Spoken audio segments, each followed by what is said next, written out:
Flavius, Oui, qu'est-ce que tu fous chez Graour? je lis.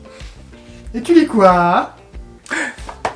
Je lis Mégafauna. Mégafauna, alors c'est un livre de Nicolas Puzna. Alors je connaissais absolument pas cet auteur avant de découvrir cette bande dessinée. Elle m'a interpellé de par son graphisme déjà. Je sais pas si vous le voyez, c'est un graphisme extrêmement détaillé, très précis, qui fleure bon finalement le graphisme à l'ancienne, j'ai envie de dire, qu'on avait un peu dans les années 60 avec des dessins un peu à la ligne claire. Mais en vérité, c'est une œuvre assez singulière. J'ai rarement lu des trucs en fait de cette nature. Alors Mégafauna, qu'est-ce que ça raconte? Alors déjà le titre laisse penser à la préhistoire, effectivement, la mégafaune. Ceux qui sont férus de SVT et de paléontologie connaîtront peut-être ce terme-là, puisqu'il est très employé pour définir finalement les faunes paléolithiques avec ces grosses bestioles type mammouth et rhinocéros laineux. Et justement, cette bande dessinée en fait prend son origine, sa racine en fait dans cette origine-là, simplement parce que l'auteur nous brosse un univers, un monde dans lequel les humains, Homo sapiens, se sont développés en parallèle d'une autre humanité, celle de Néandertal. Donc on a deux humanités qui finalement vivent l'une à côté de l'autre, mais pas véritablement en interaction soutenue. C'est-à-dire que nous avons d'un côté les sapiens qui ont leur propre société, et de l'autre côté les néandertals, au-delà d'un espèce de mur que vous apercevez peut-être un petit peu sur cette bande dessinée, sur la couverture. Ça fait un peu penser, vous savez, au trône de fer, au-delà du mur et tout.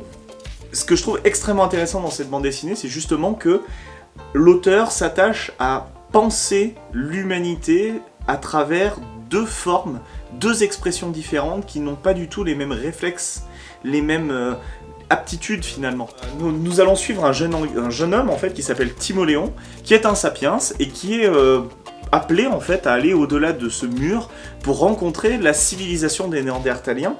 Il va devoir se familiariser avec cette société, essayer de comprendre un petit peu comment elle fonctionne, pour des intérêts commerciaux, etc., business, tout ça. Et finalement, il va se prendre d'affection pour cet univers, il va découvrir finalement un grand secret qui se trouve derrière cette civilisation des Néandertaliens, et qui est pratiquement un secret, un non-dit qui ne doit jamais être révélé. Et donc l'histoire, franchement, c'est une histoire politique, c'est une histoire de civilisation, c'est une histoire d'autre humanité.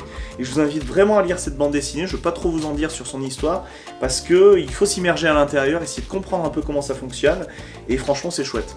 C'est une immersion qui va vous questionner dans votre façon de penser l'écologie, l'humanité, les relations entre les hommes, entre les espèces, et franchement c'est une super surprise, voilà. Comment tu dis que ça s'appelle? Donc ça s'appelle Mégafauna de Nicolas Puzna. D'accord, sorti chez qui? Alors c'est sorti chez Sarbacane, je connaissais pas trop ça. Sarbacane. Bah écoute, merci Flavius, et Des bisous mes loulous. puis rentre chez toi quoi. Non, je suis bien. Regardez, il y a des livres, je suis posé, qu'est-ce que tu vas faire, Ouais d'accord, rentre chez toi. Non. Allez, bisous. Bisous.